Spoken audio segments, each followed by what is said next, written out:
Hello, this is Dr. Jean. Dear patients, well, in the last video, we learned that there are some common patterns causing kidney disease, true kidney disease, in a lot of people. And so there are two things here that we need to talk about. One is stress. The other one is metabolic syndrome. Metabolic syndrome arises from not eating too much, but not eating the right things. Okay? So I'm not calling this too much food. I'm calling this misnutrition, not proper nutrition. Well, let's think about this for a minute. So this is a nice figure showing what happened between 1991 and 2001.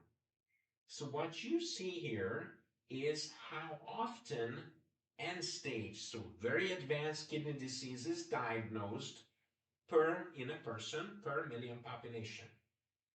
And so I think you can very clearly see that compared to this, something must have happened in the 90s. Okay, because you had much, much more kidney disease by the end of the decade. In the meantime, something else happened in the 90s. Well, let's see.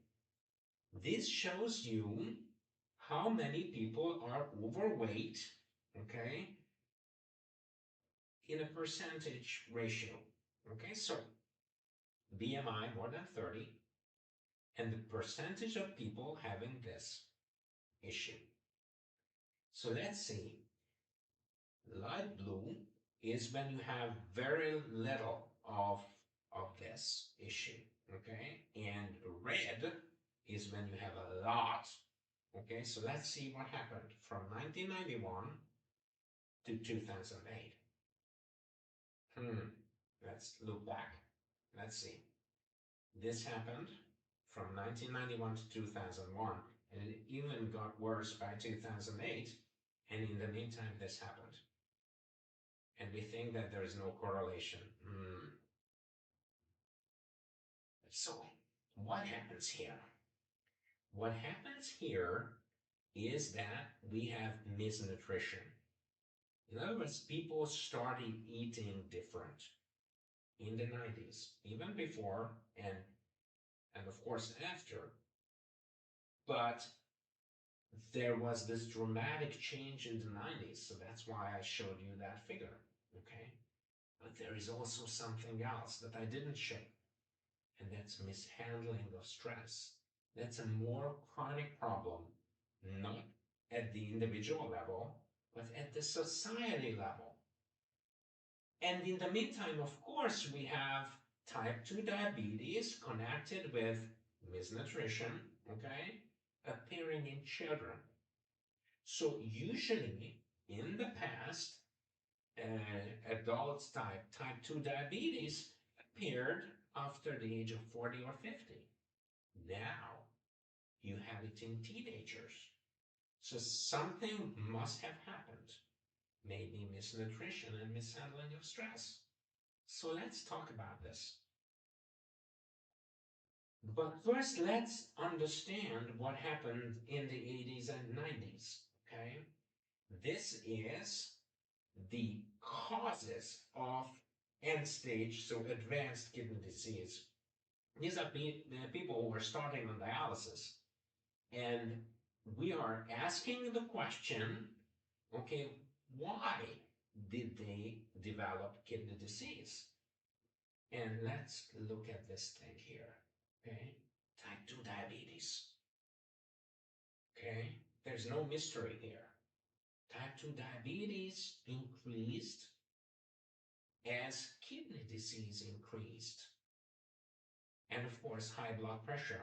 And high blood pressure, so we say it's a disease of blood vessels that is caused by lot of salt intake, and other issues, okay?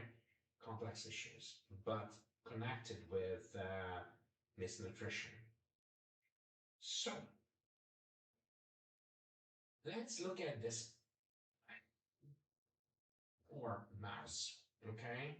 So here's what happens. You take high fructose corn syrup, okay, this beautiful liquid here, gold and nice and beautiful, and let's feed this mouse, okay, it was a whole lot smaller than this before you started doing that, with high fructose corn syrup. And let's see what happens. And it's a mystery to me why this particular study is not known by pretty much everyone, because it's kind of important. Okay, so as you can see, this was in a physiology journal and it was published a long time ago. So here's what this shows. If you give normal food, usual food to the mice, okay, then what happens is that they have a fairly okay triglyceride level, okay? They have pretty normal cholesterol, uric acid, and insulin levels. Now, okay, you give them sugar, a lot of sugar, and you can see that things are not very much different. Now, you give them high fructose corn syrup, okay, and here's what happens. The triglyceride level more than doubles, okay? Cholesterol remains largely the same. Uric acid remains largely the same. Yet their insulin level goes up, okay? And so what happens in these poor animals in terms of their kidney function? Well, the protein in the urine, okay, doubles, okay? And the creatinine level, okay, it's a reflection of the filtering capacity, okay, goes down. So that means the kidney is working. The kidney is working very, very hard, and the pressure in the small blood vessels within the kidney goes up because of malnutrition. So here's the problem. This does not only happen in um, mice, but it also happens in people, okay? And so, although these are on purpose, not necessarily in English, okay, but you see here that glucose fructose syrup, glucose and fructose, are ingredients in cereal, in soft drinks, in certain bakery products, etc. Okay, but these things are made to look so nice. They are sugar coated, you see. And then you think, oh my God, okay, these are all very good things. And yet they have a common denominator, high fructose corn syrup. Now, these then result in the metabolic syndrome, okay, with multi-organ consequences. So you have heart disease, okay, you have blood vessel disease, okay, you have lipid problems such as high triglycerides, you have hypertension, high blood pressure. Really what you have is inflammation in blood vessels, and high blood pressure is a symptom of that. You have type 2 diabetes, adult type diabetes, you have dementia, you have cancer, you have polycystic ovarian syndrome, and fatty liver disease. But remember, this was done by internal medicine physicians, and we are nephrologists, so let's add a few things.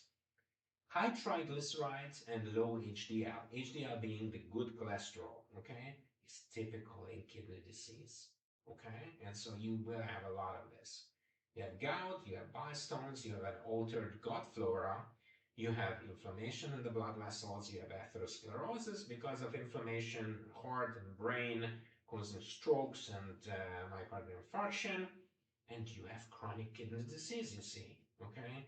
You have first too high filtering, and then when the kidney tires out, to low filtering, and then all of your kidney functions sooner or later will start to fail. And an early signal, an early sign of this is albuminuria, that is protein in the urine, and salt retention. That is, it's difficult to get rid of salt and fluid. Okay, it builds up in your body. So then, high fructose corn syrup, the glory of food industry. Okay, and please understand that high fructose syrup is very cheap, it's easy to produce, and it's easy to transport. And then you put those things in these very shiny, beautiful foods, okay?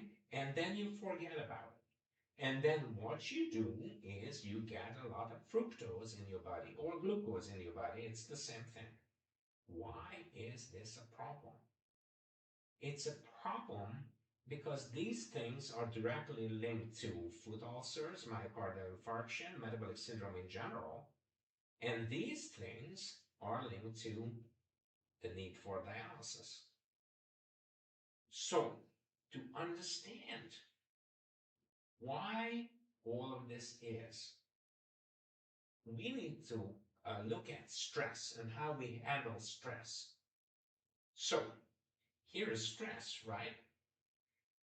You have a need for a fast energy source, okay? The brain and the muscle both need a fast energy source. So what is this fast energy source? Well, it's simple carbohydrates, like glucose, like fructose. So glucose and fructose is a very good thing when you have stress, because what you do is you fight or flight, and both need brains and muscle, okay? So you have then stress hormones released, and they cause release of carbohydrates from energy stores in muscle, in the liver.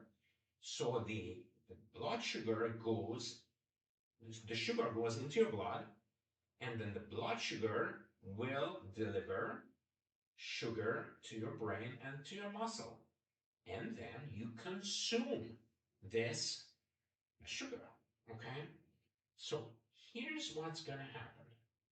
If you use a lot of carbohydrates in terms of sugar consumption, okay, because you fight or flight, then you replace that by something like glucose or fructose containing beverages or foods. And it's a very good thing because you need a fast energy source and you get it. I mean, you have high fructose corn syrup, you have glucose of any form and shape, and you replace what you have consumed. So far, so good. But then what happens today in the majority of cases? Not this, but this. Look, this is how stress appears in our everyday life. Not like this, not like this. Okay? Stress while sitting, no exercise. So you drink lots of caffeine, and caffeine is really doing a good job because it mimics the effect of exercise. But it's not real exercise, is it? So you, okay, have a high carbohydrate intake, and I will tell you why, okay? And you eat a lot of fat, okay? And I will tell you why. Why? Well, carbohydrates and fats, okay, they cause euphoria. So when you're depressed, you eat.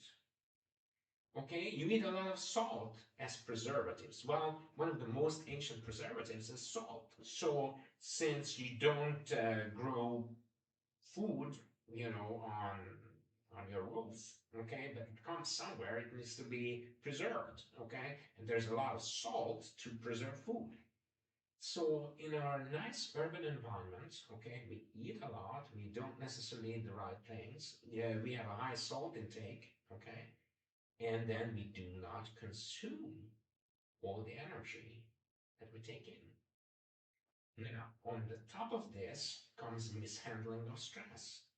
Because when you have stress here, carbohydrates are not consumed. Why? Because you don't have fight or flight. You just continue sitting, okay? And so what happens? Here comes insulin, and insulin makes the unconsumed carbohydrate go back to the stores. So insulin makes these carbohydrates go back to the stores, okay, and to the storage, I mean, in the muscle and in the liver, okay? So what happens is that since insulin acts a long time, sooner or later, your blood sugar will just drop down, okay, as it goes back to the stores and to the storage places, and your blood sugar drops and you become hungry. Okay, so now, if on the top of this you have a condition called insulin resistance, okay, then you really have a problem because insulin action continues and the insulin is gonna act more on fat cells rather than muscle and liver. Now, let's see how that works out. So first of all, we need to understand one thing, that insulin is really not designed for fast peaks of blood sugar, okay?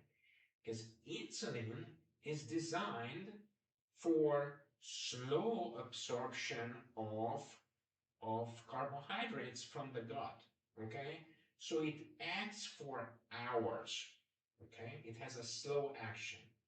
Now, imagine that you drink a soft drink with concentrated, diluted, simple carbohydrates. They're going to have a fast absorption, so your blood sugar all of a sudden goes up very high.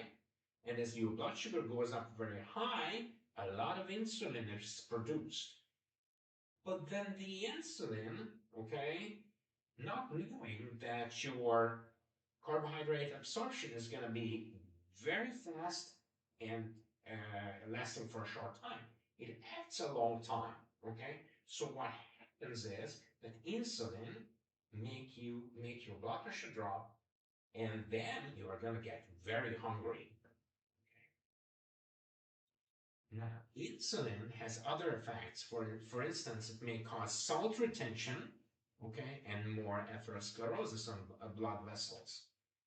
So if you abuse your insulin by having a lot of stress and or taking in a lot of easy to absorb carbohydrates, then your insulin is going to work and work and work and work. And there's going to be a defense of high insulin levels in the blood from the muscle tissue, and you end up with insulin resistance, okay, in the muscle, not in fat cells. So here's what's going to happen. You feel tired and hungry, especially if you had stress. You eat food, but not just any food, okay? You eat something that has concentrated, easy to absorb carbohydrates. So now you have a fast peak, okay, of blood sugar. Why? Because you, first of all, you may still have stress hormones around. Second of all, you easily and very fast absorb your carbohydrates. So that causes a lot of insulin production. And because you have high insulin all the time in your blood, your muscle tissue, now imagine if you have muscle atrophy, so you have very little muscle mass because you don't exercise, okay? That just adds to the problem. So your muscle tissue will resist your insulin, okay? Or you don't have enough muscle tissue to begin with. And so insulin, instead of working on muscle tissue, It's gonna work on fat cells, okay? So where does your carbohydrate go? Not in muscle stores, but in fat stores, okay? And so you are gonna, what? Build up fat. So are we really that surprised that you abuse your insulin, okay? And you're gonna get insulin resistance, that you don't have muscle mass, and you're gonna have insulin resistance, okay? After all, one of the most important organs that uses insulin is muscle, right? So where do we store carbohydrate energy? In the muscle. So if you don't have muscle, and the muscle you have is resistant to insulin, then you are gonna direct your insulin. Hello, insulin, go to fat cells. They are gonna welcome you. Okay, so that's the problem. So insulin goes where it is still welcome. Adipose tissue, otherwise known as fat cells. No muscle mass, no worries. There's fat mass instead. Okay? And so now you have insulin resistance. Okay? And now you have the typical insulin resistance syndrome. For instance, in polycystic ovary syndrome. Okay? Adding infertility and other issues to the usual insulin resistance problems that we already know. Okay? So here's what happens then. We have two kinds of stress and two kinds of sugars, right? So there's stress with or without fuel consumption. If you have fuel consumption, then even high fructose corn syrup is a good thing. Why? Because you consume your fructose and glucose. But if you just sit around and you are kind of stressed and watch television, okay, then what's going to happen is that the sugar is not consumed. And so what happens? It goes back to stores, but your blood sugar is going to drop. You're going to be hungry, okay? And then you have two kinds of sugars. One is the slow absorbing kind, okay? For instance, I don't know, in potatoes or pasta, yeah, you have a lot of sugar, but it gets absorbed more slowly, okay? Even if you have fruits with a lot of fiber. So that's very good. That's what insulin is designed for. But now you have concentrated uh, sugars, simple sugars in a solution, in other words, in water. Okay? So what happens is that you're going to absorb your sugars very fast. With that, you have a high blood sugar peak. A lot of insulin is produced, and you develop then insulin action with hunger, and you develop insulin resistance if it goes on for years. And with insulin resistance, you're gonna direct your insulin to go to fat cells. Okay? And so you have the metabolic syndrome. Now, let's go back from internal medicine to nephrology. And so what you are going to see is that at the extreme of metabolic syndrome, you are going to get kidney disease, okay? Not decreased filtering function with bad labs, that comes later. You have overwork of the kidneys. The kidneys work more than they should, okay? The kidneys filter too fast, okay? So ultimately, when the kidneys overwork, then sooner or later they will tire out. You develop kidney disease with scarring and failing function. Not just one function, but all functions of the kidneys are going to be affected. So how do we summarize all of this? Well, too much industry produces too much industry. So then the problem that is created by industry is going to be solved by industry, by dialysis. Okay? And so what we are seeing here is that we need to understand that stress needs to be handled properly with exercise and thinking involved, and we need to eat the right thing, because if we eat things with that are very absorbed very fast and cause a blood sugar peak and cause insulin overwork, then that affects your blood vessels, that affects your kidneys, and you are going to get true kidney disease in the process.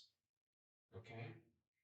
And in the next video, we are going to see how it works out in the kidney. So, in other words, we are going to see what it means that the kidneys overwork. But until then, thank you for your attention and goodbye for now.